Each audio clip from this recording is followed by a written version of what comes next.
dad badan oo waxaa jira marka aan waxaan rabaa inaan la hadlo oo Soomaaliyeed oo dad badan oo ay frontline u yihiin aaga lagu fiirsado hadda iyo Soomana culays badan ka jira Sooma haddii iyo Sooma lagu fiirsado ama wisil lagu fiirsado ama goofguduud lagu fiirsado dadkaas adigay difaac ku yihiin dadka Soomaaliyeed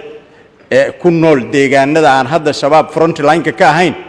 taa kula laga rabaa garaba laga rabaa hiila laga rabaa dadkaas kuwa deegaankan kaliya jooga ma Puntland iyo Somaliland ka mid ah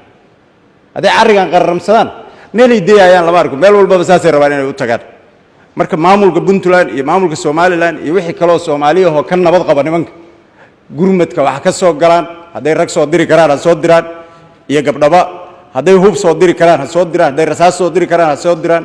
intaas wixii ugu yar adaful iimaan wax la yiraahdo jiray nimanka iska celiya xataa soo diraan aan marka waxay ila tahay abaabulka iyo warkiisina waa bato waayahan dambe xogaa waa la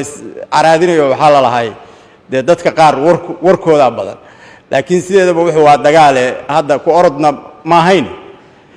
dagaalkii diyaar garowgiisina waa jira shaqadiisina waa taagantahay madaxweyne adigana waa mahadsan tahay shirkan iyo abaabulkan ra'iisul wasaaraha iyo madaxda kale timid runtii soo xilqaantay qolo walba inay nimankaas hadii hadda qolo walba albaabka ay saartay tira bismillaah aniga waxay ila tahay mar dhow in ayagu ay dhig doonaan ilaa intaanay waxay sameeyaan xogaa yar BGU ku sidaan halkaan ay ka aruurayaan iyo Soomaali geenayaan day Soomaali dib ka soo geystaan inta soo aruuriyaan baxda afkeeda haddana xagga keenaya haddana xagga wisilay cariiri ku qabaaya waa laga marmarka qaar waxaad maqlay Ethiopia u gudbeen oo xagga u gudbeen xogaagaasi BGU ku sitaan nimanka intaan u wada midowd aan aag wada qabsano soo wada jeesano dadka Soomaaliyeed hadii xaggaas iyo cadale culayska laga sheega laga soo saaro oo halkan laga saaro oo xagga laga saaro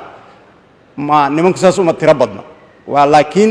baad iyo tuuganimo hadda waa maqleedeen maalin dhaweed wasiirka warfaafinta waa nala joogaa waraaqadii markii laga soo saaro ganacsigii la aaday waraaqad dheer ay soo saareen